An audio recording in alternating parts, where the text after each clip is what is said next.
Et salut les amis, on se retrouve pour une petite série de vidéos. Tiens, regarde, tu savais qu'AstraZeneca, le nom qu'ils ont donné au pic-pic, en latin, ça voulait dire ça? Alors pour toi, est-ce que c'est anodin? Est-ce que c'est un pur hasard?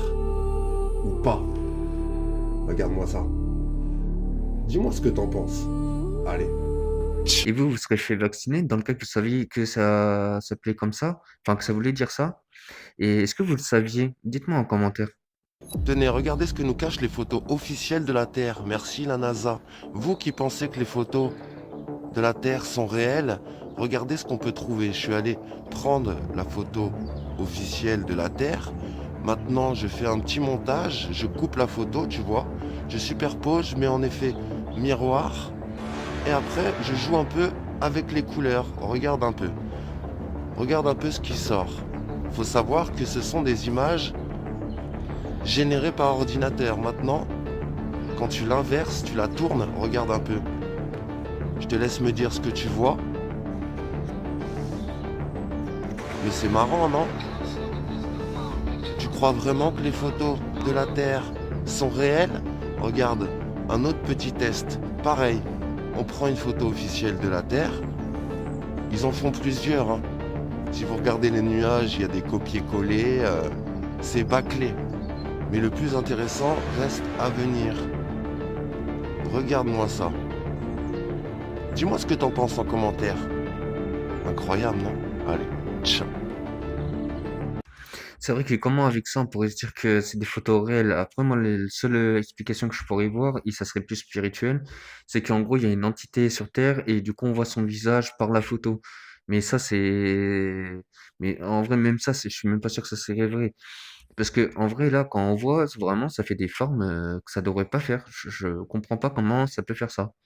Vous connaissez BlackRock, vous commencez à connaître Vanguard, mais il vous manque le troisième monstre, le gardien des clés, State Street.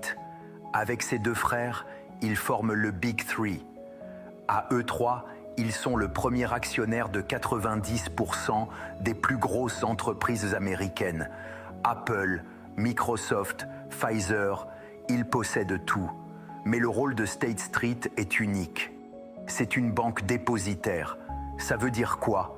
Ça veut dire que quand BlackRock achète une action, ce n'est pas Larry Fink qui la garde. C'est State Street qui la stocke dans ses coffres. Il gère 40 000 milliards de dollars. C'est plus que le PIB des États-Unis et de la Chine réunis. Si State Street s'éteint demain matin, Wall Street s'arrête. Mais leur vrai visage est politique. Vous avez déjà vu cette statue, la Fearless Girl face au taureau de Wall Street? C'est State Street qui l'a installée pour promouvoir l'égalité homme-femme. Une belle leçon de morale? Non, une arnaque.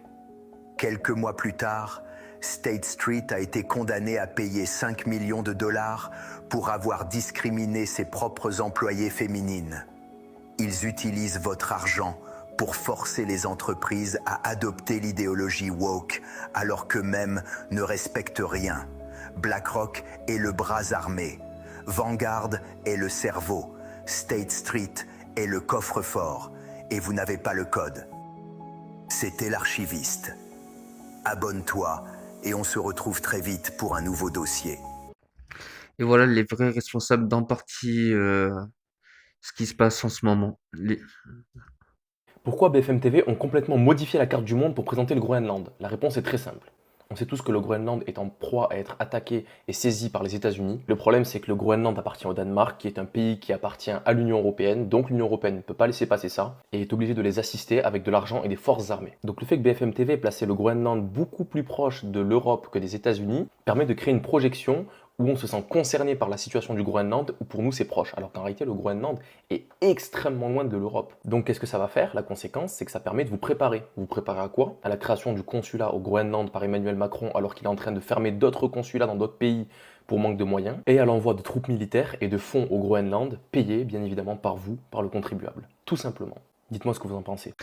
Mais en vrai, c'est n'importe quoi. Et puis de toute façon, ça sert à quoi de faire enfin, de modifier les cartes, tout ça, pour qu'on se sente plus concerné. De toute façon, ça sert à rien en vrai. Et puis du coup, on va plus penser que c'est de la fake news que autre chose. Je suis tombé sur cette vidéo, je vous laisse observer. Plus tu comprends comment le monde fonctionne, plus tu te détruis toi-même. C'est pour ça que les imbéciles sont heureux et que les gens intelligents vivent dans la solitude. L'ignorance est une forme étrange de miséricorde. L'ignorant traverse la vie avec le sourire aux lèvres, diverti par un rien, pensant que tout va bien parce qu'il ne regarde jamais en profondeur. Mais à partir du moment où tu commences à comprendre comment les choses fonctionnent, quelque chose en toi se fissure. Tu vois la manipulation, tu vois le vide derrière les sourires et tu vois les mensonges qui permettent de soutenir un système que tout le monde vénère. Et ensuite, tu ne peux plus revenir en arrière. Tu ne ris plus des mêmes choses qu'eux. Tu ne peux plus vivre comme tout le monde. Alors tu t'éloignes. Pas parce que tu n'aimes pas les gens, mais parce que ta lucidité te met à part. C'est ça la solitude de la conscience. Plus tu t'éveilles, plus tu te sens seul. Comme je le dis toujours, c'est important d'écouter les conseils des autres, mais il faut les adapter à sa vie. Faut pas faire un copier-coller. Ça sert à rien, ça. Faut tout adapter à nous, parce qu'on est tous différents. Et c'est réel. Dans la vie, chacun sa recette. Chacun sa manière de faire. Et voilà peut-être l'explication de pourquoi il y en a qui seraient plus heureux en étant plus ignorants, en vrai. Ça pourrait expliquer certaines choses. Ça pourrait. Ce que les médias vous cachent sur la fin de la France. Je n'ai pas arrêté de vous le dire. Écoutez bien le général de Villiers. Je crois qu'il y a une ambiguïté, là aussi, dans la construction de l'Europe que nous avons choisie. Nous avons choisi, sans le dire et contre les peuples, je rappelle 2005, une Europe qui soit une Europe fédérale. Et donc avec la fusion des États, et on en fait, les États deviennent des satellites d'une grande Europe, une Europe puissance. Mais ça, c'est la négation de l'histoire. L'histoire, elle est riche de coalitions. Et les coalitions, ça fonctionne, à la condition qu'il y ait un but commun. Aujourd'hui, l'Europe n'est pas une coalition, c'est une fusion qui ne dit pas son nom. Et ça ne marchera jamais. C'est en train de péter, on le voit bien. Et un jour, elle va imploser. Et pendant ce temps-là, on ne fait pas ce qu'on devrait faire. C'est-à-dire constituer cette coopération européenne interétatique sur des projets à géométrie variable. Et c'est ça, cette Europe qu'il faut construire. La défense européenne, telle qu'on l'entend, n'existera jamais. L'armée européenne, c'est un mythe. Parce qu'à la guerre, on ne fusionne pas des troupes. On les accole les unes aux autres. On meurt pour son pays, pour sa patrie, pour son drapeau. On ne meurt pas pour une communauté économique. Général de Villiers vous a tout simplement tout expliqué. Tout ce que je vous répète depuis bientôt maintenant 3 ans. Cette fameuse Union européenne dans l'état actuel est en train de s'effondrer de l'intérieur. D'accord? Donc je vous explique. Moi je suis un ancien caporal-chef de l'armée de terre. J'ai servi 11 ans, de 2000 à 2011. Et comme dit si bien le général de Villiers, à la guerre, on ne fusionne pas. On se coordonne. Ok? Et c'est pour ça que en fait aujourd'hui vous avez plusieurs régiments. Vous avez l'armée de l'air, l'armée de terre, la marine. Tous ensemble, nous sommes tout simplement coordonnés par rapport aux spécialités que chaque régiment font. Chaque régiment défend les couleurs de son drapeau. Donc aujourd'hui, vous avez des technocrates qui ont juste écrit sur des bouts de papier des textes de loi et que les pays de l'Union européenne doivent simplement respecter.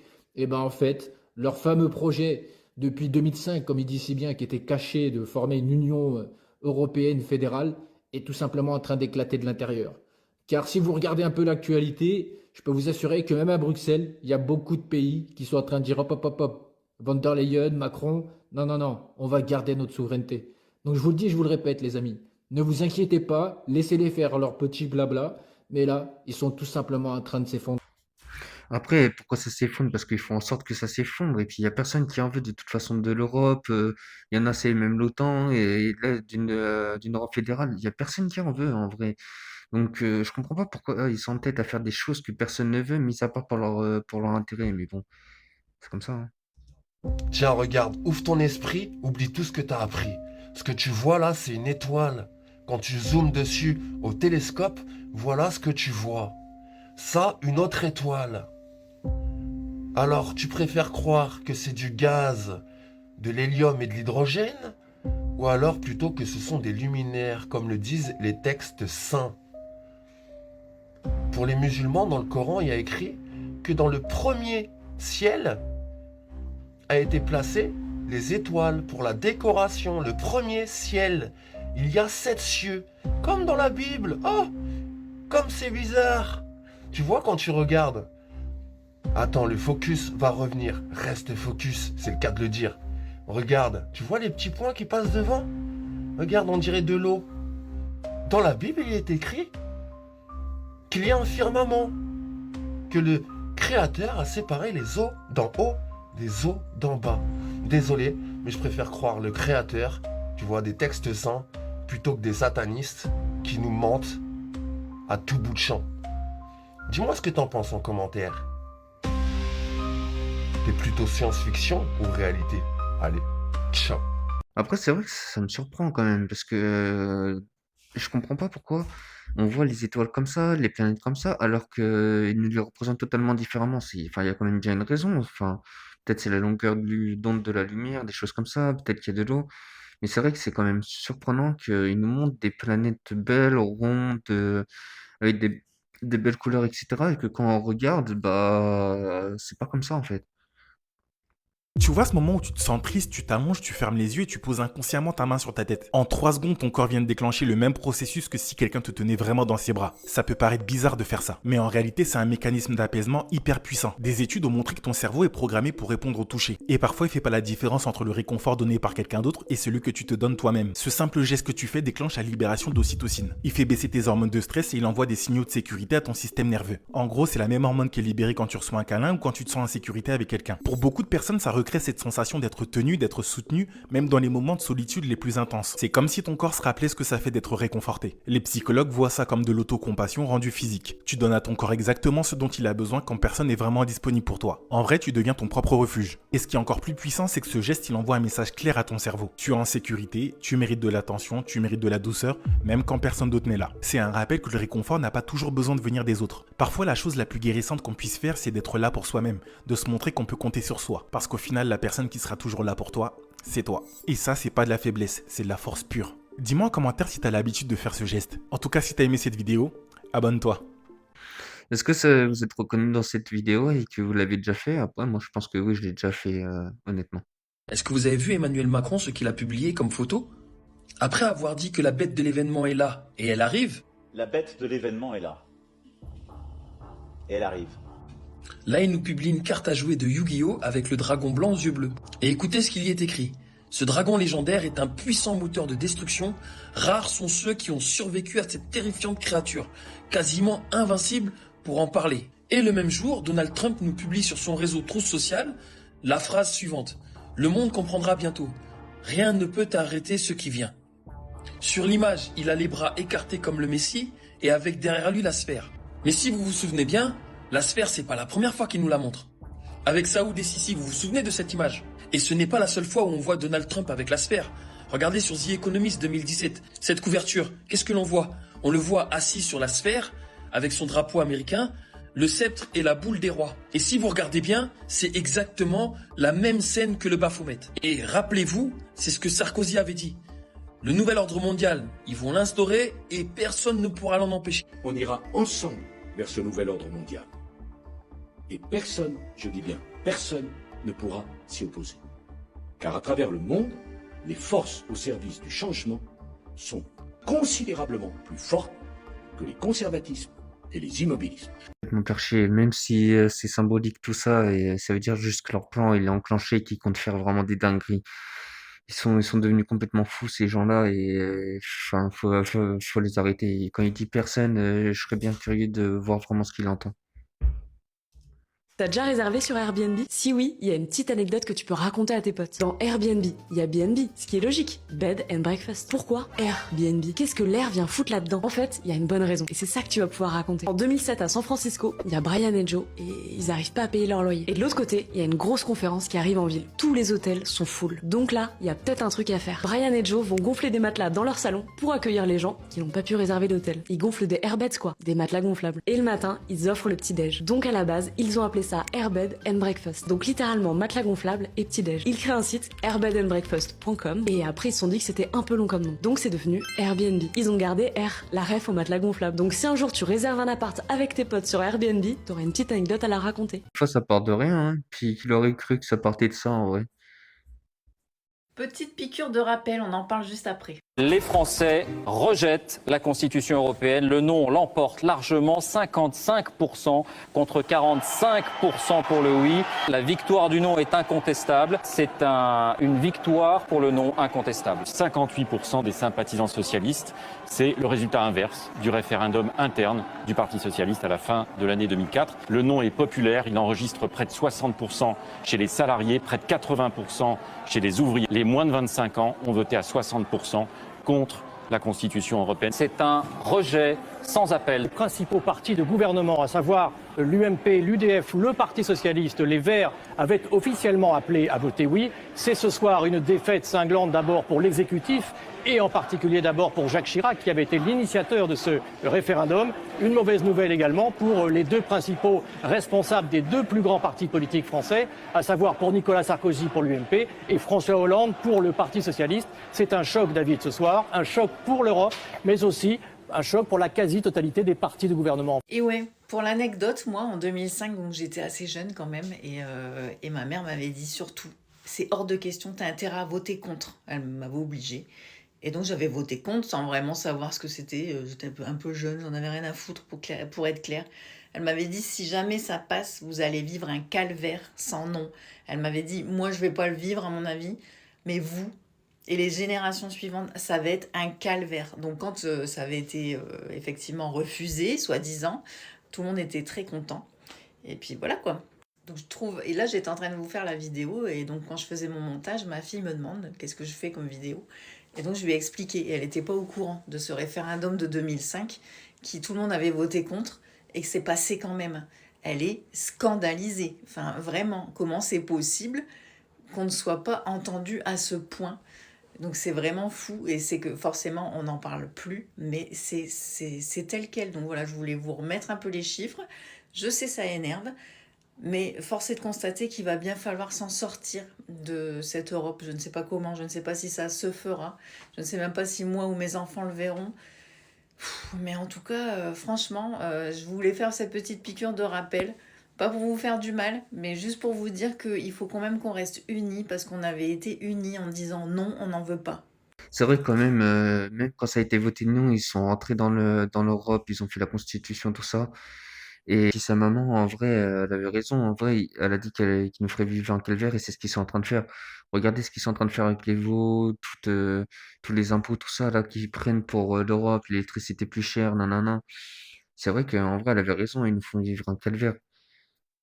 Le pétrole, c'est une peur qu'on a qui n'existe pas. Mais en fait, pour moi, ils nous ont mis l'utilisation du pétrole centrale dans notre vie, ok? Enfin, avant, on n'utilisait pas autant de pétrole et la vie se déroulait très bien. Bon, il y en a, ils vont dire qu'on n'avait pas de technologie, etc. Et c'est là où je vais vous contrer. Je prends une deuxième take sur ma take principale. Le pétrole n'est pas si cher, enfin, n'est pas si vital. Et deuxième take, en fait, on croit à l'heure actuelle être au prime de la technologie humaine, de l'intelligence humaine, parce que les gens pensent qu'on est sur un condensé de notre intelligence. C'est pas condenser le mot, mais on est dans un délire de, on a appris de tout. En fait, on est au prime de la vie parce qu'on a tout appris de toutes les civilisations, de toutes les époques, etc. Et à l'heure actuelle, on est les plus intelligents, les plus avancés technologiquement, comme on n'a jamais été dans l'histoire. Sauf que moi, j'y crois pas du tout à ça. En fait, j'y crois pas du tout. À l'époque, Tesla nous racontait qu'il y avait une énergie libre, qui était gratuite. Il y a déjà eu ces avancées-là pour moi. Et à l'heure d'aujourd'hui, on est juste dans un délire où on nous a limité toutes les avancées qu'on connaissait et on nous fait passer certaines avancées comme des nouveautés alors qu'on les avait déjà à l'époque. Pourquoi avoir brûlé toutes les bibliothèques? Pourquoi avoir réécrit toutes les histoires? Et je rajouterai à ça même un petit argument. C'est le siècle des orphelins pour ceux qui connaissent. Dans les années 1700-1800, il y a eu des enfants absolument partout. Des orphelinats géants à Moscou, à Paris, dans toutes les grandes villes du monde. Je pense que vous avez vu les vidéos sur TikTok qui sont passées, j'en vois pas mal en ce moment sur ce siècle-là oublié. Et c'est très intéressant. Il y a eu des centaines de milliers d'enfants déplacés de famille en famille, déplacés de pays à pays, comme pour effacer toute trace de race, toute trace d'histoire, comme si on voulait réécrire un peu tout ce qu'on était en train de vivre. Et à l'heure d'aujourd'hui, on croit connaître tout de l'humain, sauf que je vous rappelle que juste la bibliothèque d'Alexandrie ou même celle de Babylone ont brûlé à 99%. On a 1% du reste de l'histoire. Donc voilà.